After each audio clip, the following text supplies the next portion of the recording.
Hey GH5, I just noticed that we're out of eggs and I'm gonna go buy some eggs. So I might be a little while, so I'll see you later, GH5. Damn it, Jordan, what's wrong with you? That GH5 gave you the 3 best years of its life. It has always satisfied every one of your needs, always delivers, every time.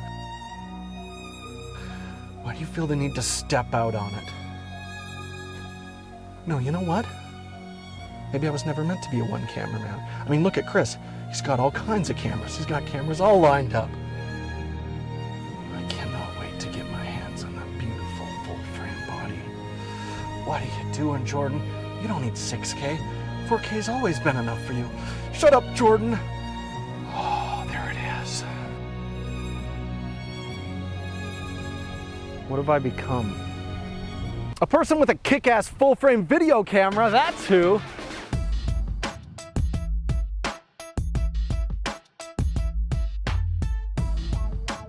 Welcome back, DPReview TV viewers. It is Jordan Drake here to talk about the camera we've been waiting a long time for, essentially a full-frame Panasonic GH5. It is the new S1H.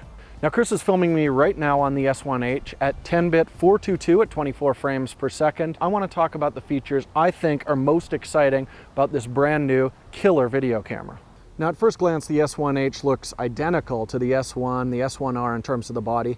The big giveaway is at the back, where the LCD sticks back from the body a little bit. Now, that's to accommodate the new fan. We're going to talk about that a little later. But it also gives you this wonderful flip screen implementation where you can pull it back from the body and then articulate it. It keeps it free from all the ports on the side, and this is by far my favorite flip screen design that we've seen so far. As well, if you open the card door, you'll see that we no longer have an XQD and an SD card. We have 2 fast UHS 2 SD card slots. And remember, when you're shooting video, you don't really need much faster than what an SD card can provide. I think that's a really smart design. And one of my favorite things, they have gotten rid of the annoying on-off power switch from the S1 body, and now we've got a Nikon style switch right on the shutter release, very quick and easy to access. But there's also a bunch of smaller, thoughtful inclusions like tally lamps. Front and back, you can see when you're rolling. A hole for the front face pin right by the tripod socket. Now your quick release plate won't spin around. 2 big old red record buttons. You'll never have to look for your record buttons again. Don't like red? That's fine, you can still use the shutter to record as well. And who could forget time code through the sync port? That useless port just became useful. Okay, maybe I got a little bit excited there. There are some things on this that are definitely what we've already seen before in the Panasonic line. The sensor is very similar to the one in the S1. However, now we have an anti-aliasing filter on it, so you don't have to worry about that horrible, hideous moire showing up in your video capture. But what's really exciting is how this camera can read that sensor out. It can actually use the entire area for video. So you'll capture a 6,000 by 4,000 video feed. Now, it's 2x3, not your conventional 16:9 shape, but you can crop and zoom around that frame. It's something that's been done in the cinema land for a long time. It's called open gate shooting, and it just gives you a lot more creative reframing options. However, if you don't want to use the big 6K recording, there are endless frame shapes and different frame rate options that you can find. Go look on DPReview.com, you can see a full list of them, but you're certainly going to have a lot of choices. Now, unfortunately, one disadvantage when we move to this big sensor is rolling shutter can still be a real issue, especially if you're shooting the 6K and 5.9K modes.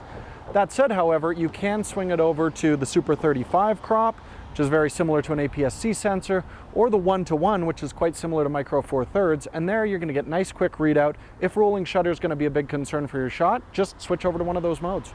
Now let's talk about ISO performance for a little bit, and the S1H is similar to a lot of recent cameras in that this has a dual gain architecture on the sensor, but what I really like about the VariCams, about the GH5S, and now about the S1H is that it'll actually tell you where the different sensitivities kick in. So you've got an ISO low sensitivity. Now, if we're shooting in 709 profile like we are right now, that gives me 100. If I boost it to high, the lowest I can go is 640 ISO. I know those are areas where I'm going to get excellent dynamic range and a relatively clean image. Now, if I use other profiles like say Vlog, I get 640 as my base, 4000 as my high sensitivity, but this is fantastic because if I want a lot of dynamic range in the shot, don't want to work the sensor too hard, I can tell where those ideal sensitivities will be. Now, when you're actually shooting in low light and you need to crank the ISO up on that camera, the S1H gives you excellent results. And I really like that there's still kind of a nice organic noise pattern to the image, and it's not smooshing away all the detail with too much noise reduction. Now, you can certainly add a little more noise reduction in camera if you don't want to have to do that noise reduction in post, but this is a really beautiful image, hangs on to a lot of detail, and I'd be very comfortable shooting this thing as high as 12,800. Let's talk about the fun stuff, compression. Nobody finds compression fun, Jordan. I find compression fun. And one thing I was really missing with the S1 is a lot of those higher data rate options. Now the GH5, GH5S gave us the option to record all eye compression in 4K, and that's 400 megabits per second, huge files. But when that's actually useful is when you've got an entire frame filled with motion, say crowd shots or water. What'll happen when you're using standard compression is the quality can drop in those situations. With all eye, it's drawing every single frame individually, no drop in quality. And the other odd thing is, it's much easier on your computer's editing system when you're shooting all eye compression. So even though the files are larger, you can use a more basic computer to edit those files. And now we've got 400 megabit per second when you're shooting 4K. The other really interesting thing they've done is gone to H.265 compression, which is a lot more efficient when you're shooting the 6K, 5.9K, and a lot of the high frame rate options on it. So your file sizes will be very small. 6K is only 200 megabits per second data rate on it, but it's going to be extremely demanding on your computer. I can see a lot of people having to work with proxies. I know my laptop's not going to hack it. You found that fun? You know, it's a shame, Chris, if you shot this in 6K, people could have seen the fine details of the scene, like the soggy condom floating in the puddle here, but I guess we're gonna have to make do with 4K for this. Let's talk about audio. This is an area where Panasonic has always really excelled, and one of my favorite accessories out there is their XLR1, which allows dual XLR, just plugs right into the hot shoe, requires no cables, and that is compatible with the S1H. However, if you're not using the XLR1 adapter and plugging straight into camera, one issue we had a lot on the GH5, GH5S, though they had very sensitive, excellent preamps, you actually couldn't turn the camera down low enough for some very sensitive microphones. Fortunately now with the S1H, we can turn it down to minus 18 decibels instead of just minus 12. And we also have a new low setting for extremely sensitive microphones. Just means you can plug more stuff into this thing. All right, so it's pretty prominent on the body, so we should talk about the fan. And this is something a lot of high-end video shooters will be very used to, but might be something new if you're coming from more of a stills background. This does have a large fan in it, and it can make a fair amount of noise. Shh, you hear that? That's the fan noise when you're recording 6K. But what's really interesting is between takes, it's really going to crank that fan on to cool everything down. Once you start rolling, the camera in auto mode will do its best to keep everything under control. Now, if you're doing very long takes, that fan noise can become an issue. That's why you'll always want to record your audio externally with a lav mic, off-camera shotgun. The internal mics, you will pick up some fan noise, but honestly, if you're looking at a camera in this class, you should be looking at an external mic as well. So for all you slow motion lovers out there, the S1H can capture 4K 60 video. However, just like the S1, it does have to go into a Super 35 crop when you use that. Now, if you switch over to 1080, then you can use their high frame recording, and this is going to let you shoot up to 180 frames per second with a substantial crop, or you can shoot up to 132 frames per second using the full width of the sensor. Now, what I really like with this mode is that you can play back and you can see the full effect and see if your slow motion worked properly. The drawback is it doesn't capture any audio. But then when they announced the S1H, I saw that we get 1080 native recording in high frame rates capturing audio. And I said, oh my God. Because now we can capture with audio those high frame rates and fade in slow motion effects through the clip, just like you saw me do, and it was awesome, right? One of my favorite things about the GH5 is it had a ton of really useful assist tools to help you nail focus and exposure. All of those return in the S1H, and a bunch of them are actually improved, starting with the waveform. This is my favorite way to meter a scene, and you've got that. You can customize with a touch wherever you want it in the screen, but now you can also quickly change the size. Make it nice and big when you're fine-tuning exposure, and then shrink it into a tiny little box when you're actually filming. Love it. For over a decade now on Panasonic cameras, when you were manually focusing, it would show you a mountain and a flower, and you would be somewhere in between. It was a stupid system. It's finally gone. They're using meters and feet. Vector scopes also return to help you really pin down your color in the shot. And one thing that drove me crazy with the GH5, you couldn't actually have your vector scopes up when you were setting your white balance. Now that's available in the S1H. It makes this feature usable. Zebras are a really useful tool, but I always find myself setting them for where the highlights should be or where I think my skin tones should be. I love on this camera you can actually run 2 zebras going in separate directions, so I can set one for highlights and one for skin tones. It's wonderful.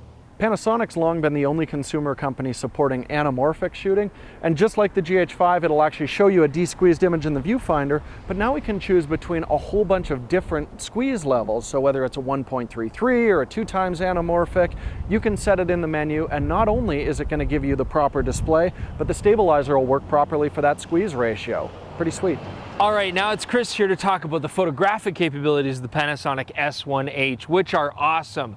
This camera is a Panasonic S1, but the image quality is softer because of the AA filter. That's about it. Now, if you want to use cinema lenses with the S1H, you should remember most cinema lenses are kind of built for lens characteristics or breathing correction. They don't tend to be the sharpest lenses out there. Could be a real problem if you're shooting 6K.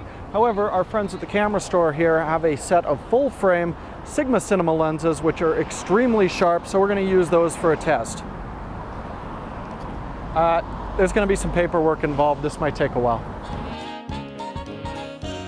Okay, we're back. We've got Sharpie Sharp cinema lenses, and I'm going to do a little test with that. I want to shoot some 6K 3x2 video.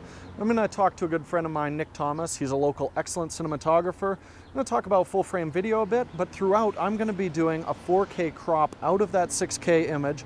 Chris is just going to have one locked off shot. He's going to be really bored filming it, and we're going to show you how many different framing options you can get with a single 6K wide.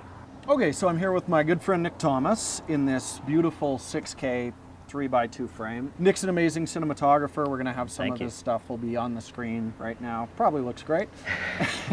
So you're using an Alexa Mini right now, but you're about to move to an Alexa LF. That's right. Yeah. So we're talking, at the end of the day, you're going to be looking at 6 figures to get the large format look. Why, Nick? It is part of the evolution, I think, of where, you know, camera systems are kind of going. I want to try out that world. I haven't, you know, maybe since the 5D Mark II kind of days, if you look at it that way, shot with that kind of larger format. Right. And it has always been that Super 35 APS-C kind of size. For me, I do want to get that more sense of intimacy, and I always feel like now I'm shooting on wider and wider lenses and trying to be like right here with the actors, and so you can really kind of, for the audience, get a sense that they're right there in the middle of that action. So I think that's going to be the biggest benefit for me to go into large format is being able to maybe still feel like you're there, but have that like kind of telephoto feel of the tightness, but still feel the world around you. Really, it's a bit of an experiment, if you will.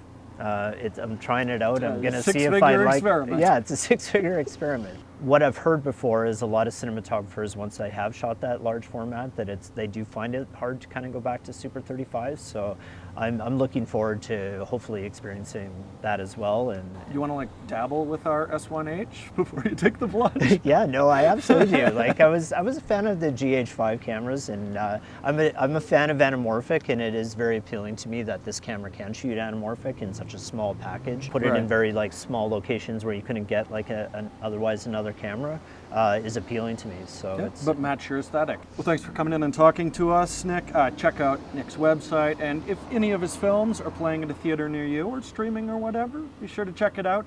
But it's always a pleasure, and you've already agreed to do another Wooden Nickels for us. I would love to. In the extremely near future. Yeah, that would be great. Thanks so much. Yeah, thanks, Nick. Great.